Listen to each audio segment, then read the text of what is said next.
Muito bem, vamos falar agora sobre a anamnese psiquiátrica, um tópico que é tão relevante e útil nos dias que nós estamos vivendo, né? Então, quando nós vamos falar sobre a anamnese psiquiátrica, nesse momento, a fonte de referência é essa que está aqui embaixo, tá bom? Então, beleza. Os primeiros pontos que nós vamos começar a tratar é sobre cognição, comportamento e estado mental. Quando nós iniciamos essa jornada, nós precisamos ser alfabetizados com alguns termos próprios da anamnese psiquiátrica. E um dos termos próprios da anamnese psiquiátrica é justamente o transtorno mental, que é nada menos e nada mais do que algo que traz consequências deletérias à vida diária desse indivíduo. E essas consequências estão relacionadas à capacidade de regular, controlar um tipo de comportamento, um tipo de emoção.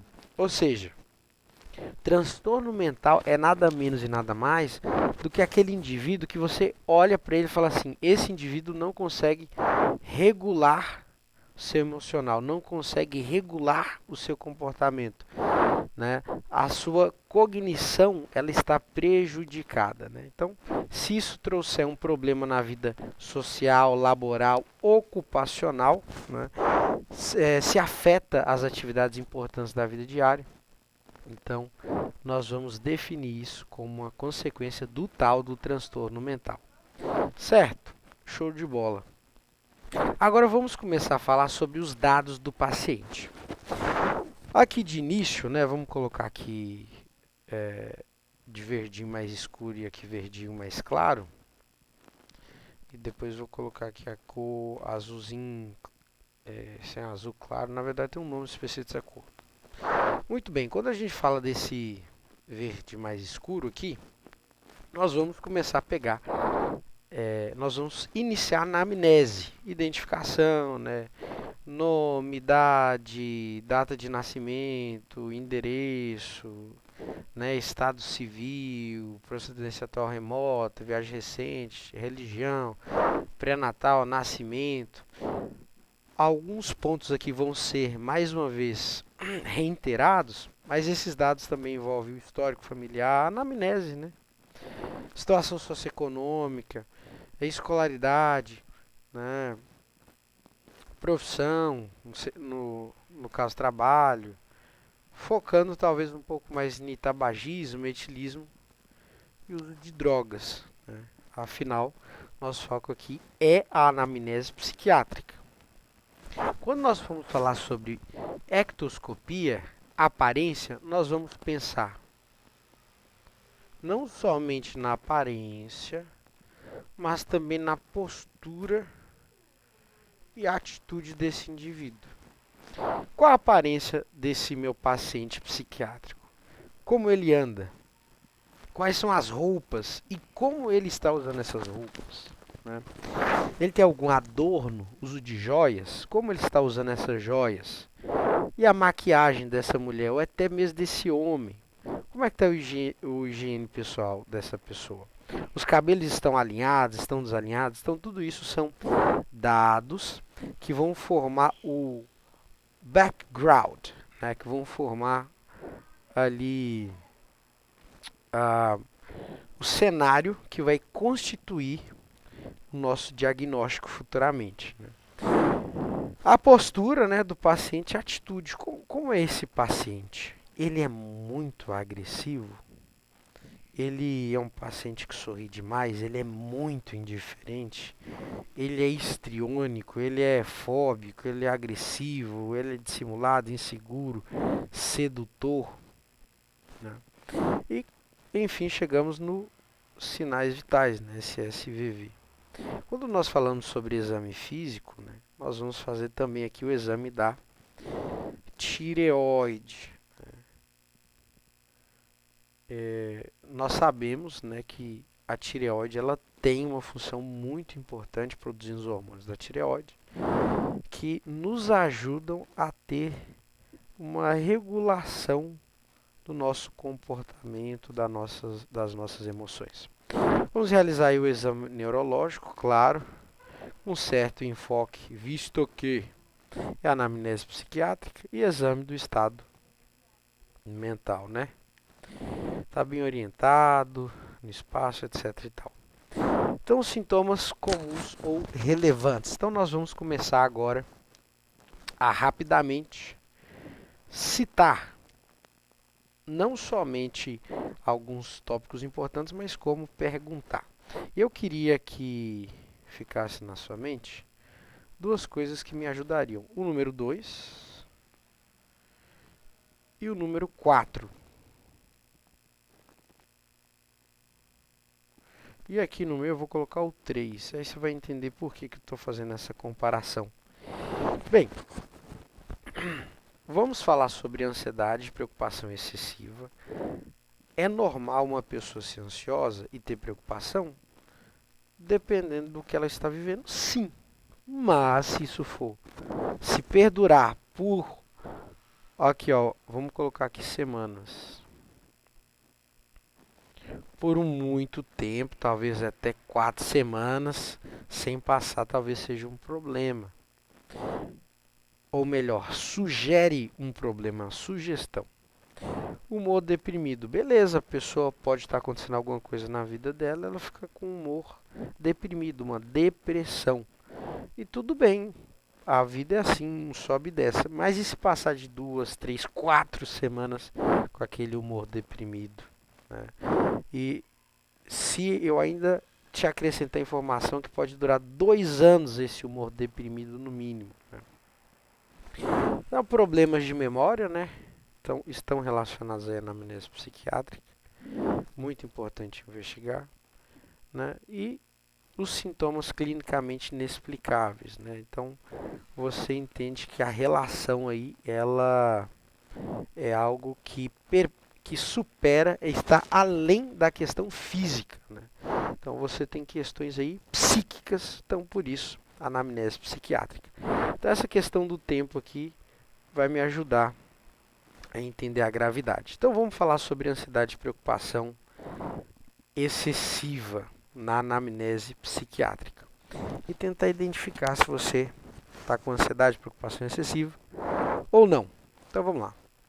Primeiro você começa usando uma pergunta aberta, e eu vou colocar aqui a cor verdezinha, claro. E você pode perguntar assim para o paciente, né? Você pode me dizer como andam as coisas ultimamente? Então essa daqui é a frase, vamos dizer assim, modelo, né? Para poder entender o caso de qualquer paciente psiquiátrico. O que está acontecendo na sua vida ultimamente? Nessas últimas 2 semanas, você tem se sentido mais preocupada, mais ansiosa? Tem se sentido mais triste? Como que estão as coisas? Mais irritada? Um outro ponto importante é o histórico familiar, né? De ansiedade. É um fator de risco, né? Você pode avaliar se essa pessoa tem algum transtorno de humor, né? Ah, não, a vida toda ela estava alegrezinha ali, de repente estava triste de maneira severa, né? Quais são os eventos da vida, né, estressantes naquele momento? Quem sabe um trauma que essa pessoa viveu ou está vivendo. A questão do sexo feminino é uma questão a se discutir, né? Mas hoje, né, em dia, já está convencionado que, em tese, as mulheres têm mais tendência de ter ansiedade e preocupação excessiva por N fatores, N motivos. Beleza, uma doença crônica, né, pode estar causando aí essa ansiedade e preocupação excessiva. E aí você pode identificar também, ou melhor, essa doença crônica pode ser fator de risco e também inibição comportamental. Você está vendo que essa pessoa está inibida, não desinibida, mas inibida o seu comportamento. Então, alguma coisa pode estar indicando aí uma ansiedade ou preocupação excessiva. Tá certo? Beleza. Ok. Agora tem outras perguntas aqui, e aí você vai lembrar lá do 2, do 3 que eu te falei. Nas últimas 2 semanas, você tem se sentido nervoso, ansioso ou tenso? Então você vê que são perguntas que agora você vai colocar dentro de uma caixinha de tempo. Tá ansioso, tenso nessas 2 últimas semanas? Nas últimas 2 semanas, você não conseguiu parar de se preocupar ou controlar suas preocupações?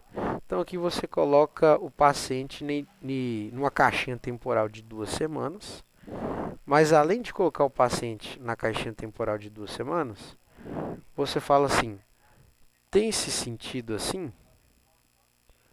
Ansioso?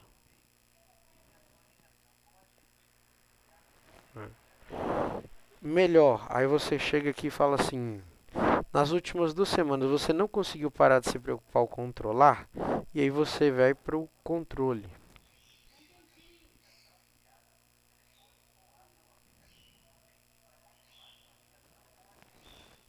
Então uma coisa é a pessoa estar ansiosa, outra coisa é ela não conseguir controlar essa ansiedade. Então o controle da regulação, né? Nas últimas duas, nas últimas 4 semanas, aí ó, o termo 4, você teve uma crise de ansiedade? Ou a sensação repentina de medo ou pânico? Então essa daqui você já está identificando o que? Você está identificando o que? Uma janela de tempo maior, né? Mais crise. Então você teve uma sensação repentina de medo ou de pânico, algo estranho que você identifica como uma crise. Dependendo do paciente, ele vai falar: não, eu identifico como uma crise. Ou o paciente pode simplesmente falar: não, tive um momento, uma sensação do nada, de muito medo, muito estranho, tarará, tarará, tarará. Então, com essas 3 perguntas, você vai aumentando a possibilidade de diagnosticar ou não a pessoa com o famoso TAG, que é o transtorno de ansiedade generalizada, né? Ou transtorno de pânico, né? Então, a preocupação excessiva que persiste um período de 4 semanas sugere, olha a palavra, sugere um possível transtorno de ansiedade generalizada. Por que sugere? Se a pessoa está vivendo uma pandemia, a empresa dela faliu, ela tem que sustentar a família, sei lá o que, e ela não está conseguindo porque ela perdeu o emprego, tarará, tarará, ela está vivendo um momento de instabilidade muito grande. Então, é sazonal. Quando ela consegue o trabalho e as coisas se engrenam novamente, a tal da tag desaparece. Então, é uma sugestão, né? O ser humano é complexo e as suas relações com o mundo também, né? Humor deprimido. E aqui eu vou complementando algumas coisas que eu não falei da ansiedade também, porque eles estão sempre correlacionados de alguma forma. Então, primeira pergunta aqui é a pergunta padrão, né? Como você tem se sentido ou como está o seu humor? Então, se você prestar atenção aqui, ó, é essa mesma pergunta padrão aqui, ó. Você pode me dizer como andam as coisas ultimamente? Você pode me dizer como andam as coisas? Como você tem se sentido? Como está o seu humor? Então essas são perguntas extremamente relevantes para você poder começar a conversa, começar o caminho, né? Então depois você vai aqui, ó, o histórico pessoal, né? Já teve episódio depressivo, né? Mais uma vez, história familiar, pessoas com depressão, tá certo? História de eventos estressantes, né, recentes, ou quando a gente fala adversidade infantil é trauma, né, infantil que a pessoa não conseguiu superar ainda. doenças crônicas ou incapacitantes, né? Agora tem um ponto aqui que é um exemplo muito legal para poder entender a palavra, o que a gente falou de sugere. Por quê? Porque a pessoa pode parecer que está ali com depressão, mas a pessoa está vivendo um momento difícil da vida dela, né? Por exemplo, a tristeza, né, após a perda. Então a gente está falando do luto. Então é normal, né, ter um quadro de humor deprimido quando uma pessoa morre, né? Certo? Claro que existe um período, mas isso aí faz parte do luto normal, né? Então você fala, não, a pessoa está com depressão. Não, sugere-se que ela está com depressão. Aí você tenta entender mais o contexto de vida dela. Teve uma perda recente de uma mãe, de um pai, né? Deus livre e guarde. Então, aquela pessoa ali está com humor deprimido porque ela está vivendo uma situação difícil. Não porque ela necessariamente está com depressão, certo? Outras perguntas super interessantes para a gente fazer é: nas últimas 2 semanas, e aqui nós voltamos com a quantificação, né, de tempo, vamos colocar na caixinha. Sentiu-se desanimado, deprimido ou sem esperança? Pô, essa pergunta, ela é show de bola. Ó, olha a palavra: esperança, desanimado, deprimido. Sentiu-se, olha, pouco interesse ou prazer em fazer as coisas? Né? A anedonia. A pessoa está perdendo o interesse de viver. Essa é a verdade, né? Então você coloca ali no período de 2 semanas. Nas últimas 2 semanas, ó, você teve dificuldade para dormir ou permanecer dormindo? Ou dormiu muito? Então você pode ver que o problema está na regulação, né? Um transtorno está relacionado com um problema na regulação, ou pouco ou demais, né? Tem se sentindo mal consigo mesmo?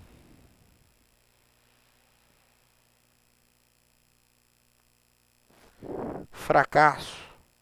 Decepcionou a família, um amigo, alguém perto de você? Está se sentindo cansado ou com pouca energia? Tudo isso aí está relacionado. Ó, sempre a gente está colocando a escala aí 2 semanas, né? Está relacionado para entender aí com o estado de humor deprimido. Aí você chega para cá, ó, aí você vê. Nas últimas 2 semanas você teve pouco apetite ou comeu demais? Transtorno, né? Você teve um pouco apetite, já perdendo a vontade de comer, você está comendo tanto que parece que nada satisfaz, aquele negócio estranho, você está querendo tapar um buraco emocional com comida, né? Interessante isso. Teve problemas para se concentrar nas coisas, como ler um jornal ou assistir televisão. Então, concentrar, né, é um problema aqui de uma pessoa que está com humor deprimido. Então, você acha que você está com uma neurodivergência, mas talvez você pode estar o quê? Com humor deprimido, você não está feliz onde você está, o contexto não facilita que você fique bem, né? Movimentou-se ou falou tão devagar a ponto das pessoas notarem? Tem estado tão inquieto ou agitado? Inquieto ou agitado? Muito mais que o normal? Então você está uma pessoa assim extremamente agitada, uma pessoa extremamente inquieta, certo? Em excesso. Olha a palavra aqui. Excesso.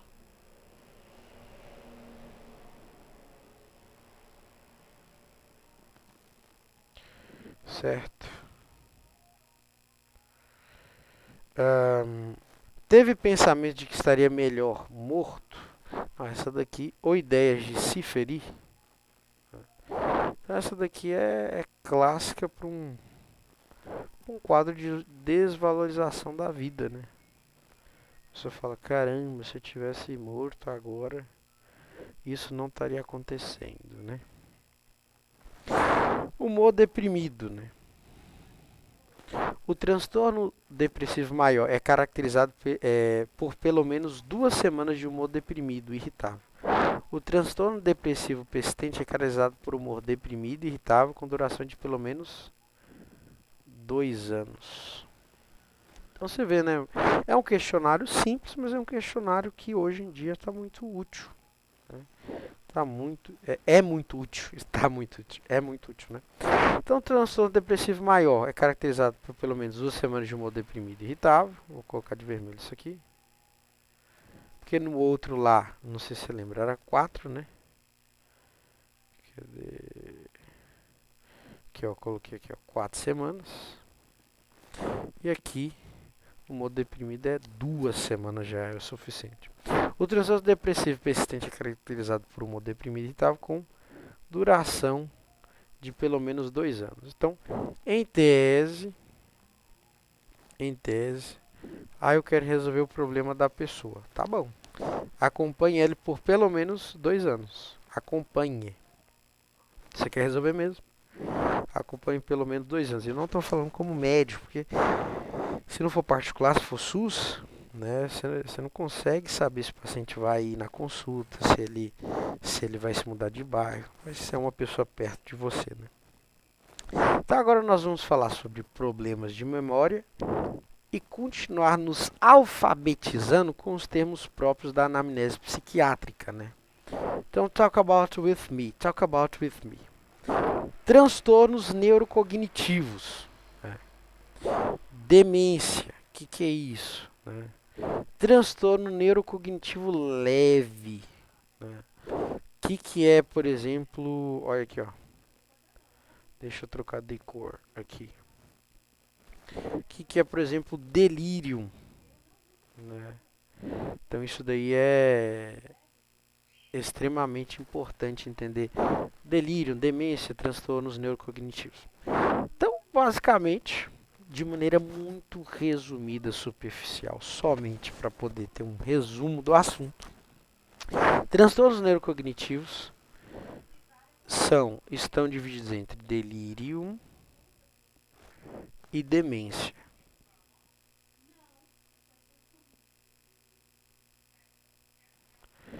Demência é um transtorno cognitivo maior, certo? Demência é um transtorno cognitivo maior.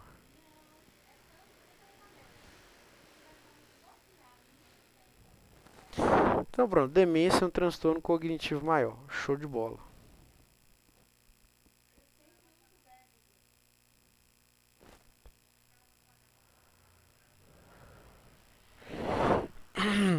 O que significa dizer que é um transtorno cognitivo maior?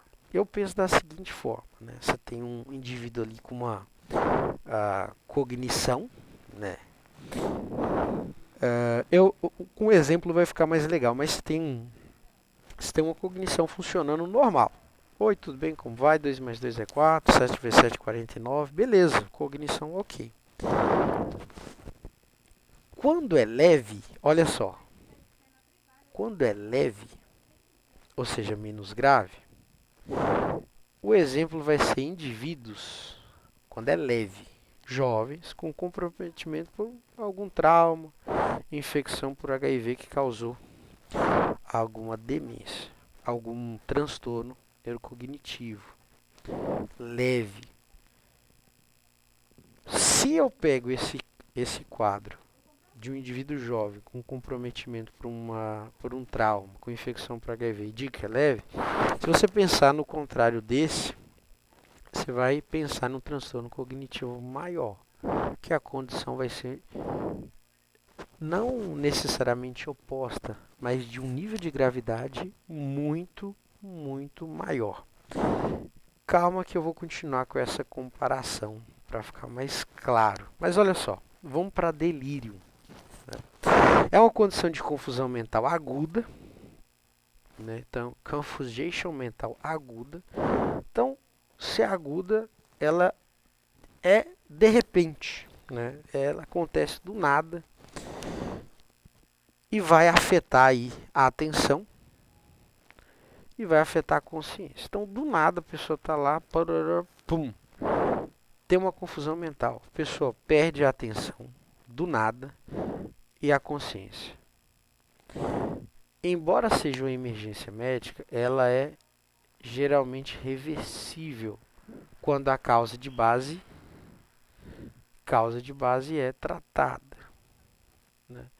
O exemplo aqui que eu vou colocar é o exemplo de delírio por itu, sepse, tá certo? Interessante isso aqui. Agora olha só.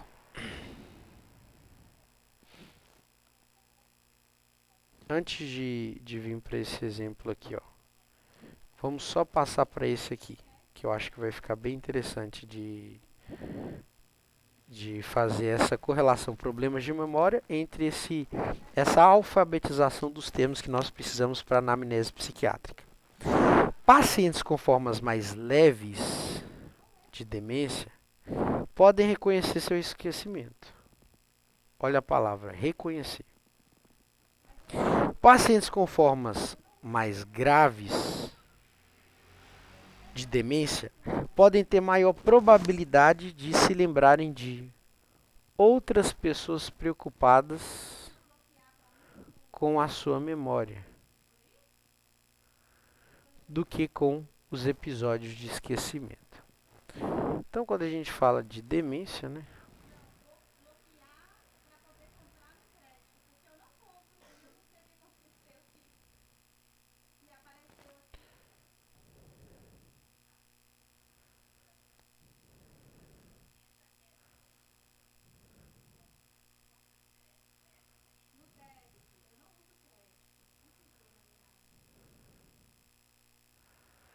Essa basicamente é diferente. Enquanto um reconhece, o outro lembra de pessoas reconhece. Enquanto um reconhece, o outro lembra de fulano disse. Fulano falou, ó, realmente, sua memória não estava muito boa. Então, o delírio, a demência vai afetar aí a memória dessa pessoa. Então, vamos lá. Você é alguém que conhece... perguntas interessantes para deixar isso claro, né? Você ou alguém que você conhece expressou preocupação em relação à sua memória? Então, se a pessoa falou assim, olha, eu lembro, eu reconheço, aqui ó, vou colocar o você de vermelho, eu reconheço que eu tenho, então é uma demência leve. Agora, se ela chega e diz assim, ó, alguém, eu lembro, alguém a todo tempo fica citando, ó, sua memória é muito ruim, você esqueceu disso, etc e tal. Quando você percebeu os esquecimentos pela primeira vez? Não, se a pessoa percebeu, né? Ou ela vai contar, não, começou com minha mãe falando. Foi com o tempo ou foi repentino? Foi com o tempo ou foi repentino?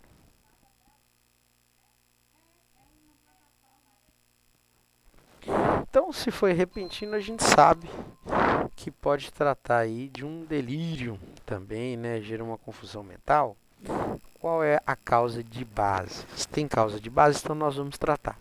Então, esse primeiro ponto aqui é uma salada que se encaixa perfeitamente bem. Então, são perguntas que são feitas lembrando dessa alfabetização que a gente teve aqui agora, né? Esse beabá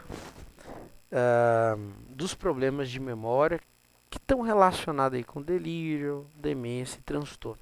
Cara, eu acho legal. Tem muitas informações, mas eu acho legal, acho interessante, né?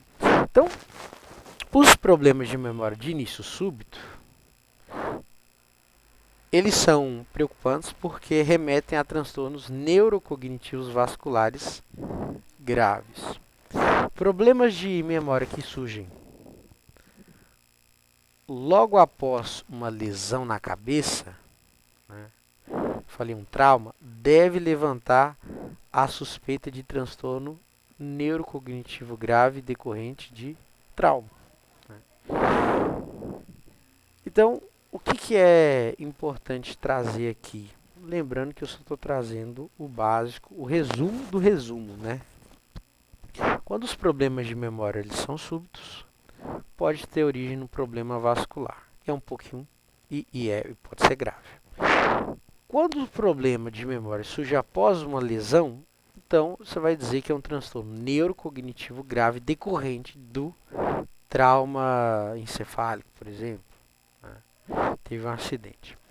Pacientes com sintomas clinicamente inexplicáveis. Então nós estamos praticamente encaminhando para o final. Quando a gente fala com pacientes com sintomas clinicamente inexplicáveis, nós vamos trazer uma lista.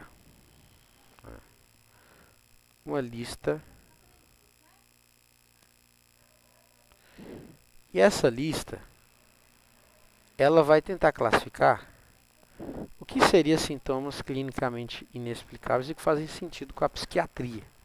Por exemplo, sintomas físicos. É classificado como 50%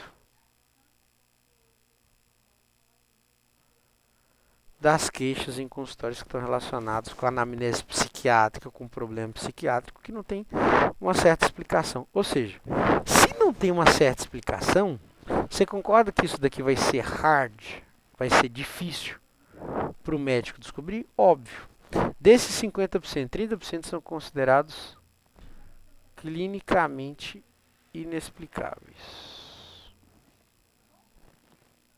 Então tá ali, você fala, caramba, é um problema psiquiátrico, mas desses 50% aqui eu acho que tem uma causa base. E aí geralmente em tese, né? Em tese, 30% ele vai ser um problema, né? Então, beleza. Condições desses 50%, 30% são aqui trouxe, acabou de tocar aqui o celular, desliguei. Então, beleza. Condições inexplicáveis que perduram por mais de 6 semanas exigem rastreamento de depressão, ansiedade ou ambos. Então, olha só. Quando nós falamos de condições inexplicáveis, quando nós falamos de condições que perduram por mais de 6 semanas, então esse daqui é a primeira vez que nós vamos sair dos múltiplos de 2 ali, 2 e 4. Agora nós vamos entrar dentro de uma situação que o tempo que vai ser avaliado são 6 semanas com condições inexplicáveis. E aí você começa o rastreamento de depressão, de ansiedade, ou dos dois, certo? Humor deprimido e ansiedade. Então, identificadores que sugerem a necessidade de rastreamento da saúde mental. Então, você tem aqui, ó, sintomas físicos clinicamente inexplicáveis.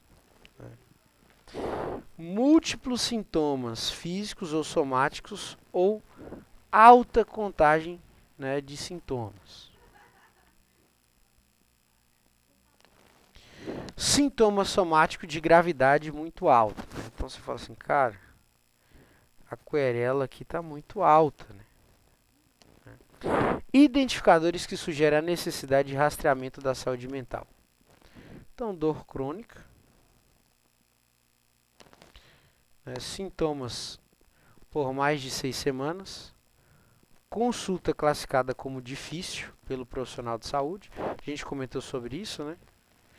Estresse recente, baixa autoavaliação na saúde geral, alta frequência de uso de serviços de saúde e uso abusivo de substâncias, né?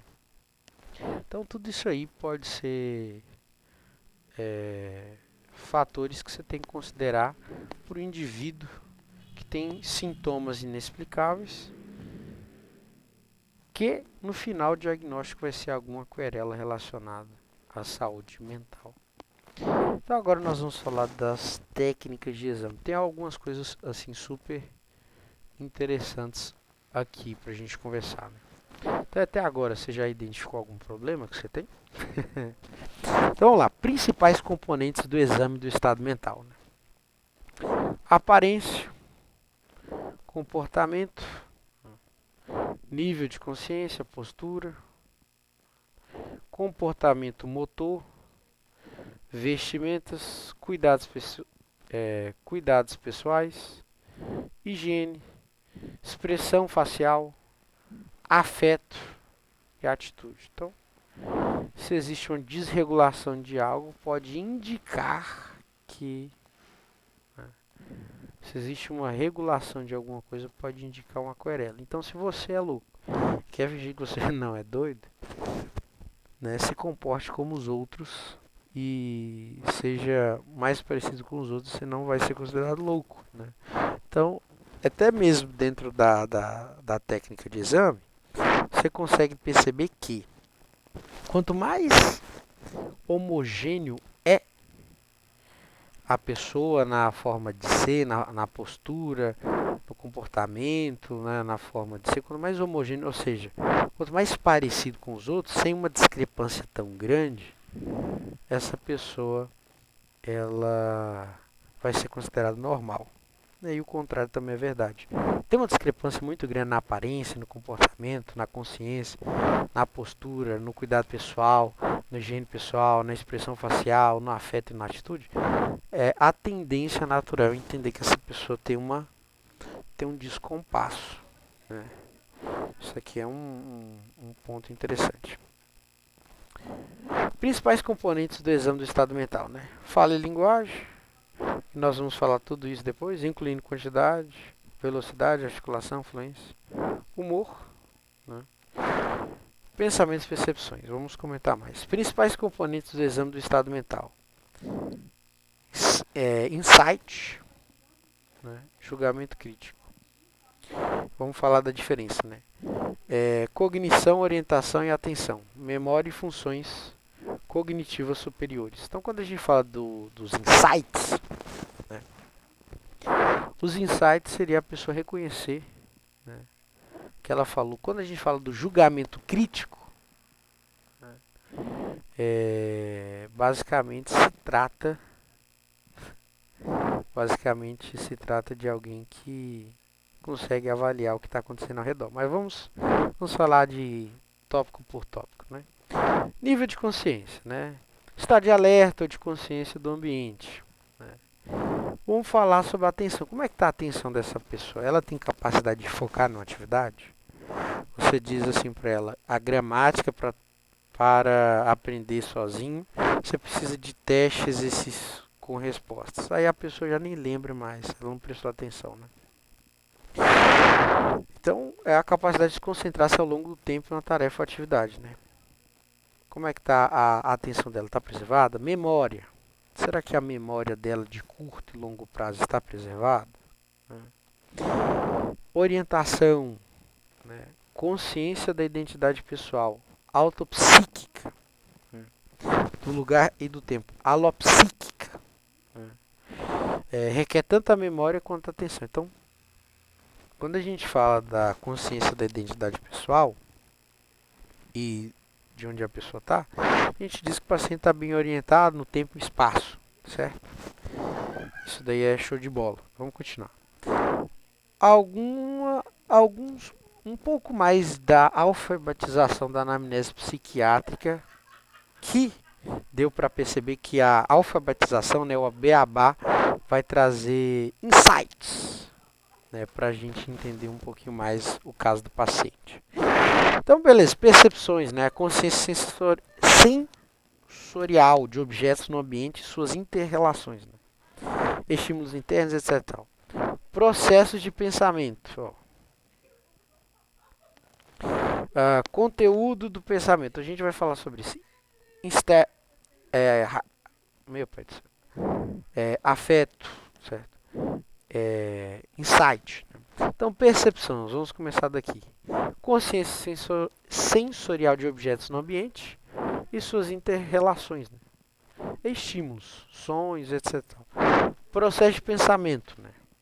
Lógica, coerência. A pessoa joga xadrez, coloca ela ali para mostrar que ela tem uma lógica, uma coerência nos pensamentos dela. Né? Isso daí é interessante. Conteúdo do pensamento. Como é que eu vou fazer? Eu vou ler a mente do paciente? Seria uma boa ideia se tivesse como. Né? Mas o que o paciente pensa, incluindo o nível de julgamento crítico e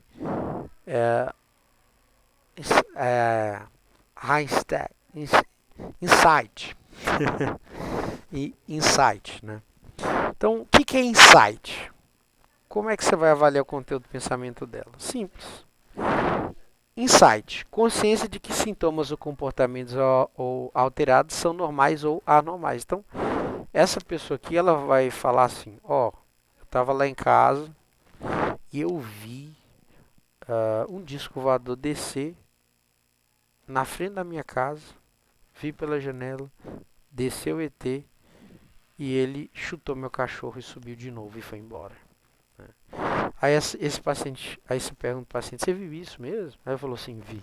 O que você acha? Aí ela vai dizer, insight. Com certeza eu não estou bem, por isso que eu vim aqui. Insight preservado. Aí se ela fala assim, então doutor, eu vim aqui obrigado, a família está me obrigando a vir. Eu realmente acredito no que eu vi e tal. Tem total sentido, não sei o que. Ninguém mais viu, não sei porquê, mas aconteceu. Então nós vamos dizer, nós tendemos a dizer, nós sugerimos que o insight dessa pessoa não está preservado. Mas e o médico que veio ter de Varginha? Pois é, né? O insight dele está preservado? Pode ser que sim, pode ser que não, não sei. Eu nunca vi. Né? Julgamento crítico, processo de comparar e avaliar alternativas, reflete valores que podem ou não ser baseados na realidade e em convenções ou normas sociais. Então, é o processo de avaliar. Eu acho que avaliar seria melhor o termo, né? Então é isso aqui, avaliar. Quando a gente fala sobre julgamento crítico, é avaliar o que está acontecendo, né? Baseado nas convenções ou normas sociais. Então é isso. Né? As convenções ou normas sociais, a forma de se portar, ela vai definir se o indivíduo não respeita, ele vai ser considerado louco. Não só pela medicina, mas pela sociedade também, certo? Afeto, todo sentimento observável, geralmente episódico, expresso por voz, expressão facial e atitude. Né? Então, isso daqui pode ser doentio, né? Eu acho que nem precisa comentar na sociedade que vivemos hoje. Então agora vamos falar sobre humor, linguagem, funções cognitivas superiores. O humor é a emoção mais duradoura, né? Então que influencia a visão de mundo do indivíduo. Ou seja, existem indivíduos que são normalmente deprimidos, possuem, ou seja, a tendência dessa pessoa é ser assim, mais quieta, reservada. Existem outras pessoas que têm a tendência de ser mais alegre, espontânea, divertida, etc, etc, etc. Certo? Então o que acontece?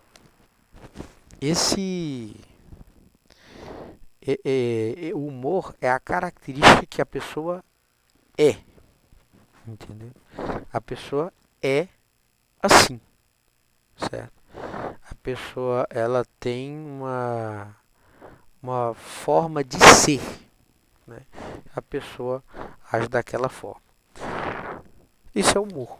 Né? Então, de vez em quando ela está mais feliz, mas a tendência dela é ser mais deprimida mesmo, mais na dela. Ela sempre está feliz e hoje está triste. Foi um desvio. mas o estado dela ser, o jeito dela ser, é o humor. Linguagem, né? É sistêmica, simbólica, complexa para expressar, receber e compreender palavras, essencial para a avaliação de outras funções mentais, tá certo? Funções cognitivas superiores, avaliadas pelo vocabulário, conhecimentos gerais, pensamento abstrato, cálculo, construção de objetos com 2 ou 3 dimensões. Tem até um teste que é realizado lá no pessoal de geriatria, né? Que é para poder fazer tipo um quadrado desse aí. Acho que deu para entender. Técnicas de exame, né? O estado mental consiste em 6 componentes. E nós estamos encaminhando para o final. A aparência, comportamento, fala e linguagem, humor, pensamento, percepção, insight, julgamento crítico e função cognitiva. Tá certo? Que nós comentamos. Então, basicamente, analisando aqui a aparência e comportamento, o nível de consciência, a gente começa aqui, ó. Estado de alerta, né? Lúcido, letárgico, obnubilado, que nós falamos muito na escala de Glasgow, torporoso, comatoso, né? Postura e comportamento motor. Então a gente vai falar aqui, ó, do ritmo, da amplitude, do caráter, adequação dos movimentos. Você vai observar inquietação, agitação, posturas estranhas, imobilidade, movimentos involuntários, vestuário, cuidados pessoais e higiene pessoal, tá certo? Observar o cuidado excessivo com a aparência ou a negligência, então tudo em excesso. Expressão facial, né? Avaliar os movimentos em repouso e de interação. Observe ansiedade, depressão, euforia, raiva, imobilidade facial, parkinsonismo. Atitude, afeto e relação com pessoas e objetos. Observe raiva, hostilidade, desconfiança ou comportamento evasivo em pacientes com paranoia, euforia e exaltação na mania. Então, aqui, ó, exaltação na mania.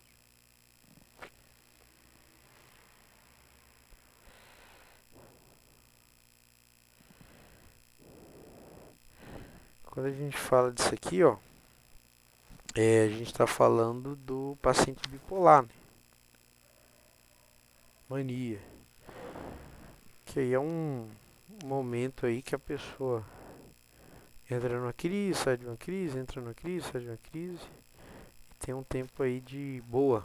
Mas mania é um tempo de crise. Afeto embotado, distanciamento na esquizofrenia, apatia, afeto embotado na depressão e demência, né? Então você vai ver uma pessoa mais com distanciamento, né?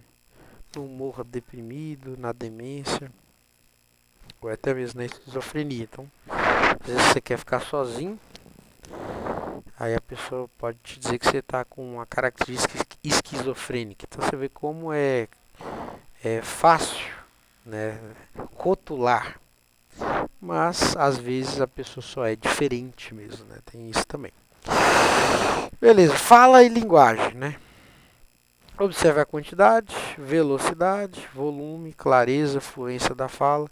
Se é indicado o teste, se é afasia.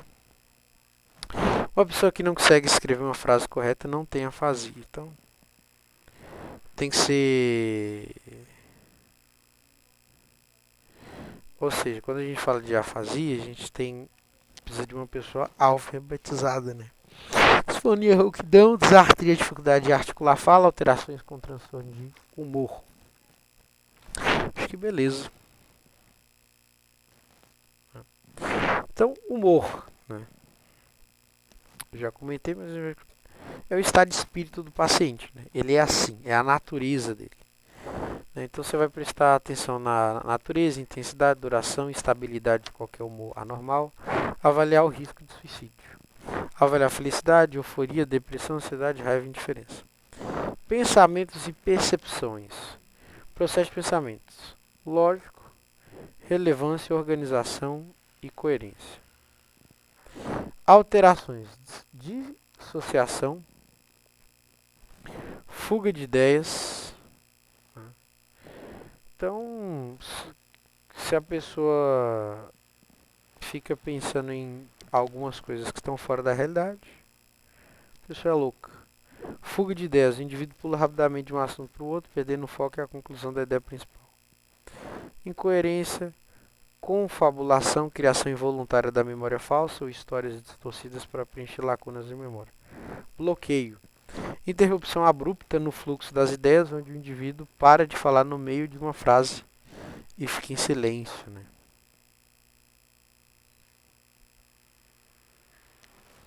Então, tudo isso aí pode, pode ter características, né? Eu lembro de uma história de um professor falando que existia aí um aluno dele que era policial, e esse aluno policial, ele fazia medicina, ele tinha essa interrupção abrupta no fluxo das ideias, e ele estava passando o caso, né, falando assim, olha, paciente falando de tal, tal idade, e de repente, pum, parava de falar. Engraçado, né? Pensamentos e percepção. Na conteúdo, pergunta, explora pensamentos incomuns desagradáveis, né? Avaliar obsessão, compulsão, ideias delirantes, né? Convicções ou crenças falsas e inabaláveis sobre a realidade que a pessoa mantém com absoluta certeza, né? Então, conteúdo de pensamentos,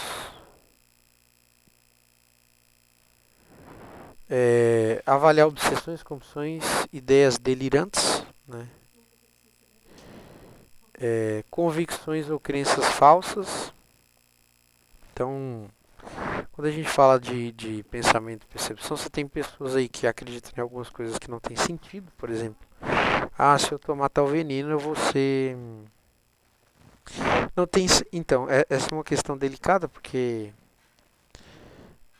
tem crenças e crenças, né? É até difícil colocar aqui como um pensamento e percepção não preservada, mas a ideia seria que uma pessoa que tomaria veneno para morrer teria uma ideia delirante, né? Mas tem gente que acredita, por exemplo, que tem que algumas aldeias indígenas que tem que enterrar algumas crianças, etc e tal. Então, na medicina seria ideia delirante, mas existe uma série de contextos históricos e proteção governamental que permite esse tipo de prática. Então, é complexo dizer que é uma ideia delirante, né? Enfim, complexo. Sentimento de realidade, né? Desrealização, sentir o mundo ao redor como falso ou distante, né? Sentir no mundo do... Tem um filme do Jim Carrey, que é o Show de Truman. Truman, não sei. A pessoa acha que ela tem uma desconexão do mundo e às vezes pode ter de si mesmo, né? Percepções, né? Pergunte sobre quaisquer percepções incomuns, por exemplo, ver ou ouvir coisas, né? Ilusões, alucinações. E por fim a gente fala mais uma vez do insight, julgamento crítico, avaliar o grau de insight do paciente sobre a doença e nível de discernimento utilizando na tomada de decisões ou fazer planos. Reconhecimento ou negação da causa mental do sintoma. Julgamento estranho, impulsivo ou irrealista. Funções cognitivas. Mini-mental.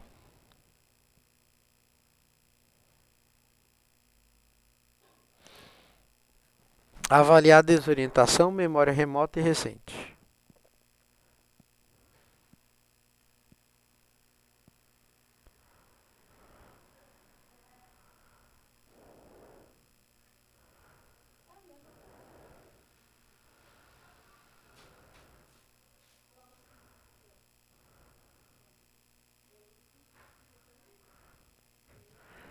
Então, o que acontece?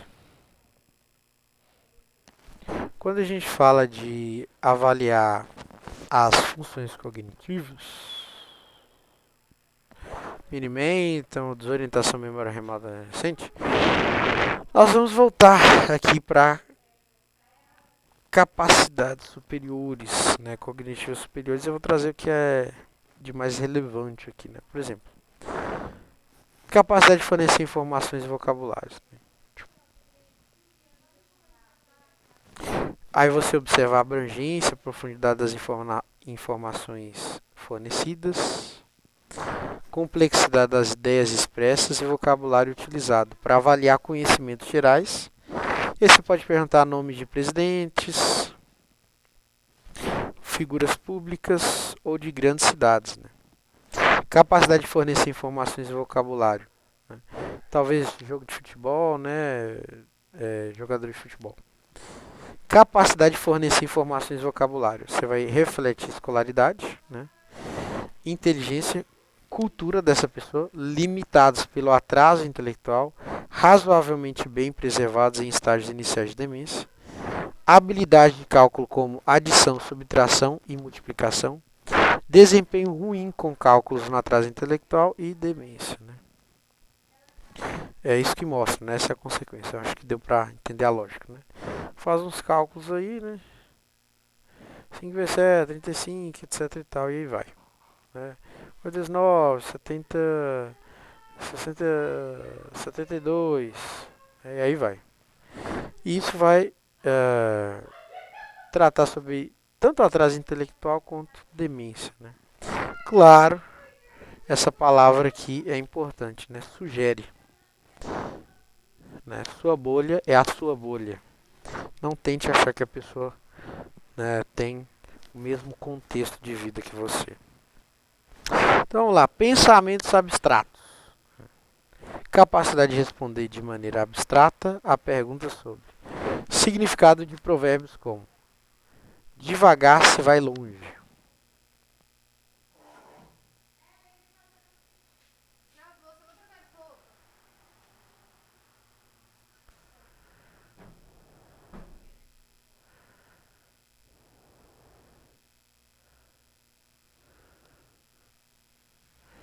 Beleza. Pensamento abstrato. Capacidade de responder de maneira abstrata a perguntas sobre significado de provérbios como devagar se vai longe, né?